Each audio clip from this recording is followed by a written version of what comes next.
are subject to legal controversy, you could end up with a problem that even going forward down the road, you may not be able to solve. But as a person, I believe that if we really want change in this country, we need to create an atmosphere where everybody is given an opportunity to contribute, either as a member of the party or as a citizen of the country.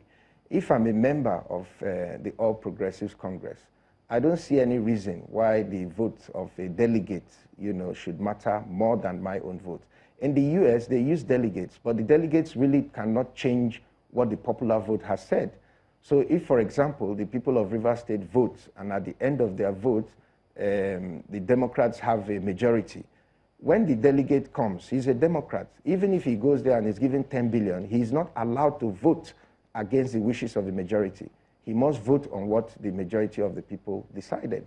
So at the end of the day, it is indirect, but the will of the people still prevails in those elections. So, Senator, I think the ultimate test of the democracy. Okay. Do you think that going direct will help to curb this matter of vote buying? I don't think anybody has enough money to buy everybody. So it will definitely reduce it. So then, will the indirect mode ease vote buying? Will the indirect mode, will that ease vote buying? Yes, I have said that I think we're having some technical challenges, but let me just repeat what I said earlier. I don't think that anybody has enough money to buy everybody. So if all members of the party are allowed to vote, I believe that the influence of money will be substantially reduced in producing an acceptable outcome. But where you have delegates that have been pre-arranged and pre-picked, even money may not be able to help you if somebody else already handpicked people who are opposed to you to go and vote in an election in which you now want to present yourself. I think it's difficult at that stage for an outsider or for somebody who is not approved by the power structure that be to be able to contest in such an atmosphere. So why then is your party, the APC, not adopting the direct method, since it is, though cumbersome and very expensive, but it is practically impenetrable, and fraud cannot, should I say electoral fraud now, can hardly be perpetrated with the direct mode. Why then is the APC not looking at that as the supreme acceptable mode, since it professes change? Well, that's why the party is trying to go there. But like I said, there are challenges. Most of those who are decision makers in the party are also the ones that would have the power to decide who becomes a delegate and who the delegate gets to vote for. So sometimes it is difficult for people to change against their own interest. So in a situation where you ask the state executive committees to go and choose which mode they want, these state executive committees are essentially the same delegates and the same people who control the delegates.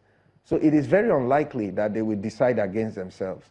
That's why I'm saying that moving forward, the party may have to amend its constitution in order to be able to achieve what we really want, or we would need to do some more internal sensitization in order to get our own leaders to buy into the whole concept of change and to know that change will entail them giving up some of their powers and their privileges so that the party can move the country in the direction in which we have promised the people of this country. Senator, just a quick one. There's this allegation made against you that you're working with the ruling party in your state to scuttle the efforts of your party to reclaim Rivers State. You know, sometimes you get to a stage in life where it's difficult to avoid being pained by certain things. We had an election in Rivers State.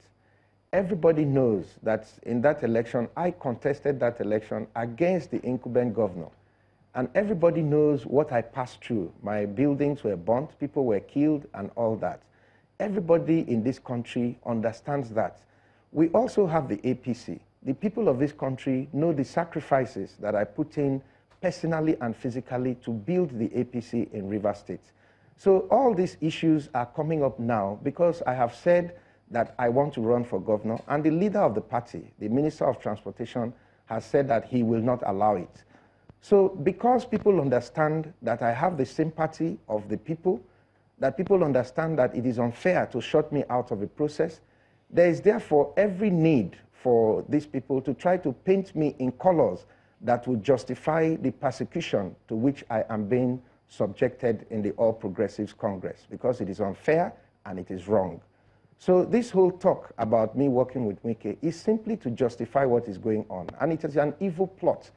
First, let me say here categorically that I want to run for governor. Wike is the governor, so I want to run